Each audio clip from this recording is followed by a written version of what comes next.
Why the brain defends lies more than the moment everything changed. Picture this: you're in a heated argument with someone you care about. You've just presented them with undeniable proof, a study, a fact, a screenshot, that proves they're wrong. You expect them to pause, reconsider, maybe even thank you. Instead, they dig in harder. Their voice gets louder. Their belief becomes stronger. And somehow, you've become the enemy. What just happened? You didn't just challenge their opinion. You threatened their identity. And when that happens, the brain doesn't care about truth anymore. It cares about survival. Welcome to the strange world where your mind will defend a lie more fiercely than it ever defended the truth. Real-life example, when NASA couldn't change a mind. In 1957, Leon Festinger, a psychologist at Stanford, infiltrated a doomsday cult. The leader, Dorothy Martin, claimed she'd received messages from aliens warning that the world would end in a catastrophic flood on December 21st. Believers quit their jobs, left their families, and gave away their possessions. Festinger wanted to know, what happens when the prophecy fails? December 21st came and went. No flood, no aliens, no apocalypse. But here's the twist: the believers didn't abandon their faith. Instead, they became more convinced. They claimed their devotion had saved the world. They started recruiting others with renewed passion. Festinger had just witnessed one of the most powerful forces in human psychology, cognitive dissonance.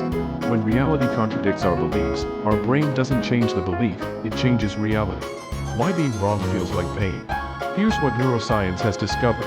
When someone challenges a deeply held belief, your brain treats it like a physical threat. Researcher Jonas Kaplan scanned people's brains while challenging their political beliefs. So, the same regions that activate during physical pain lit up. Your amygdala, the fear center, goes into overdrive. Your prefrontal cortex, responsible for rational thinking, actually shuts down. In that moment, you're not thinking, you're defending.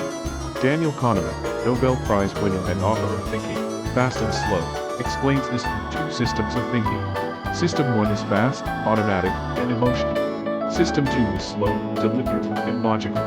When your beliefs are attacked, System 1 hijacks the process. You react before you think. The brain isn't designed to find truth. It's designed to protect you from feeling wrong. How identity overrides logic. Jonathan Haidt, in A Righteous Mind, argues that we don't form beliefs through careful reasoning. We form them through tribal belonging, and use reasoning to justify them afterward. He uses a vivid metaphor. Reason is the press secretary for our emotions. It doesn't discover truth, it defends the conclusion we've already reached. Consider this example. Someone who identifies as environmentally conscious learns that their favorite electric car has a massive carbon footprint from mining battery materials. Do they change their mind? Rarely. Instead, they'll find ways to dismiss the information, attack the source, or reframe the narrative to protect their identity. Why? Because admitting the car isn't eco-friendly isn't just about the car anymore. It's about admitting, maybe I'm not who I thought I was. That's terrifying. Haidt's research shows we're not primarily rational beings. We're tribal beings. And the tribe's beliefs are more important than any individual fact. The psychology of denial, why facts backfire. Here's where it gets darker. In 2010, political scientists Brendan Nyhan and Jason Reifler conducted an experiment. They showed people false information, then provided clear, factual corrections. The result? The corrections made believers more confident in the false information. This phenomenon became known as the backfire effect. When you present someone with facts that contradict their worldview, they don't see evidence, they see an attack. And attacks must be defended against. Carol Tavris and Elliot Aronson explore this brilliantly in Mistakes Were Made, But Not By Me. They describe the pyramid of choice. Imagine two people starting at the top of a pyramid, close together in opinion. One makes a small decision in one direction.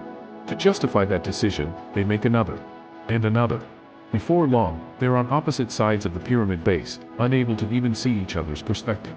Each step felt logical in the moment, but the accumulation creates an unbridgeable gap. This is how someone goes from "I'm just asking questions" to denying obvious reality. Each small defense builds on the last until they're too invested to turn back. Why people double down when challenged. Let's return to Leon Festinger's work on cognitive dissonance. He identified 3 ways people resolve the discomfort of being wrong. Change the belief, rare, requires humility and self-awareness. Change the perception of reality, common, the facts are wrong, biased, or fake, and new beliefs to justify the old one. Most common, I was wrong, but it was for the right reasons. The more public the belief, the harder it is to change. If you argued for something online, told your friends, or built your identity around it, backing down feels like social suicide. Psychologists call this escalation of commitment. The more you invest in a belief, time, money, reputation, the more you need it to be true. Not because of the evidence, but because of what you've sacrificed for it. Why this matters. Understanding this isn't about judging others. It's about recognizing that we're all vulnerable. You are defending lies right now. So am I. We just can't see them yet because our brains won't let us. The question isn't whether you're doing this, you are. The question is, are you willing to create space for doubt? Can you hold your beliefs lightly enough to examine them? Jonathan Haidt offers a path forward. If you want to change someone's mind, you have to befriend their elephant first. The elephant is emotion. You can't reason someone out of a position they didn't reason themselves into. But you can create conditions where change becomes possible. Safety, curiosity, humility, the acknowledgement that we've all been wrong before and will be again. Conclusion, the uncomfortable truth. Your brain wasn't built to find truth. It was built to keep you safe, accepted, and certain. And that's why, when forced to choose between defending a comforting lie and accepting an uncomfortable truth, your mind will choose the lie almost every time. Not because you're weak, not because you're stupid, because you're human. The real courage isn't in being right, it's in being willing to be wrong. And that might be the hardest thing your brain will ever do. What belief are you defending right now that you're afraid to examine? Think about it. That discomfort you're feeling? That's your brain doing exactly what this video described.